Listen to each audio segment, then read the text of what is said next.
Ég ætla hér að gera stutt myndband heimaskítsmát sem eitt þekktasta byrjunargildra sem kemur í skák, sérstaklega hjá byrjendum. Þessi leikur kemur upp eftir E4, E5 og þá leikur hvítur annaðhvort biskup C4 út eða fer með drottninguna á H5.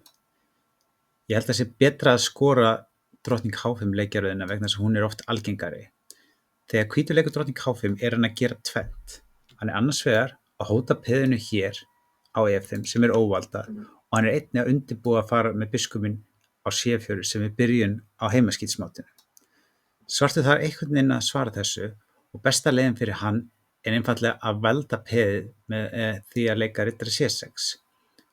Hvítur leikur þá biskup C4 og nú spurningin hvernig á svartur að koma í veg fyrir þessa hótun.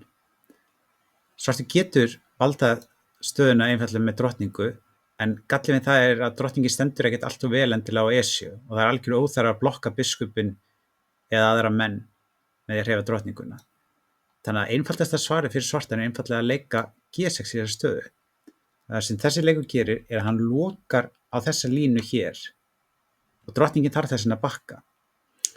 Drottningin bakkar á F3 sem endurvekur sömu hótun núna aftur á F7.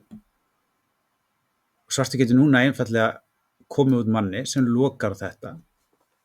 Og ef hvítur ætlar að halda áfram með einhverja sókn með til dæmis að reyna að sækja á F7 reitin með að leika til dæmis drottning B3, þá einfaldast fyrir svartan að leika drottning E7 sem einfaldlega valdar F7 peði. En hann getur líka leikið eiginlega skemmtilegri leik, hann getur leikið riddari D4.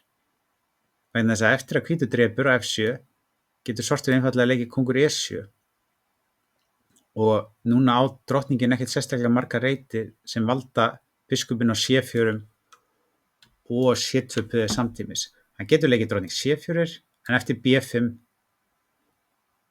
þá fellur biskupinn og svartur með manni yfir í þessar stöðu.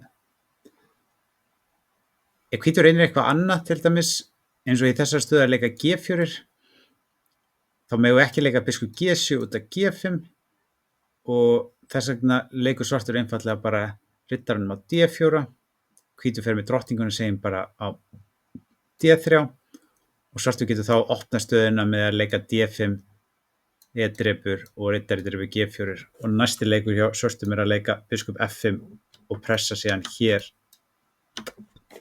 á C2.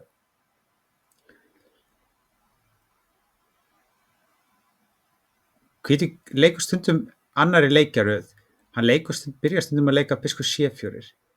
Það gefur okkur annan valmöguleika.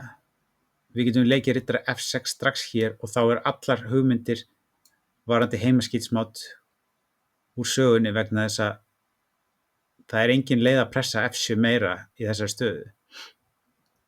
Ef við til dæmis leikum hér í þessar stöðu biskup C5, drottning G3 og hrókering, þá engin vandamál eftir í þessar stöðu.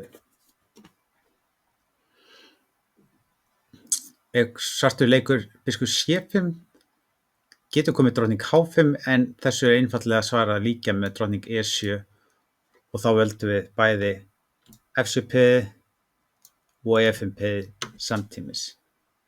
Þannig ég held að þetta sé alveg nægjanleg samantekt á heimaskítsmáti fyrir svart.